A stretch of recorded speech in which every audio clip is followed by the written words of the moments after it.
Kajal Agarwal second innings కోసం try చేస్తున్నారా?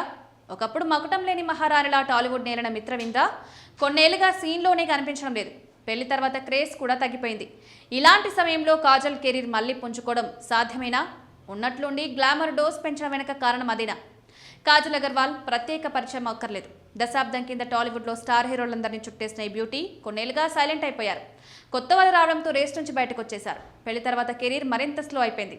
ఖైదీ number 150 చివరిగా తెలుగులో హీరోయిన్గా వచ్చిన హిట్. భగవంత్ కేసరి హిట్ అయినా పేరంతా స్త్రీలకు వెళ్ళిపోయింది. ఆఫ్టర్ మ్యారేజ్ అవకాశాల వేటలో బాగా వెనుకబడిపోయారు. సీనియర్ కూడా అవడంతో ఈ జనరేషన్ హీరోలతో జోడీ సెట్ అవ్వట్లేదు. దాంతో లేడీ ఓరియంటెడ్ వైపు అడుగులేశారు. కానీ ఉన్నట్లుండి గత వారం రోజులుగా గ్లామర్ డోస్ పెంచేశారు. సోషల్ మీడియాలో ఎక్కడ చూసినా కాజల్ కొత్త ఫోటోషూట్స్ బాగా ట్రెండ్ అవుతున్నాయి. గతంతో పోలిస్తే బాగా బరువు కూడా తగ్గిపోయారు. ఒకప్పటి చందమామను గుర్తుకు తెచ్చేలా గ్లామర్ షో చేస్తున్నారు. ఈ సడన్ మేకోవర్ సెకండ్ ఇన్నింగ్స్ కోసమే అని అర్థమవుతోంది.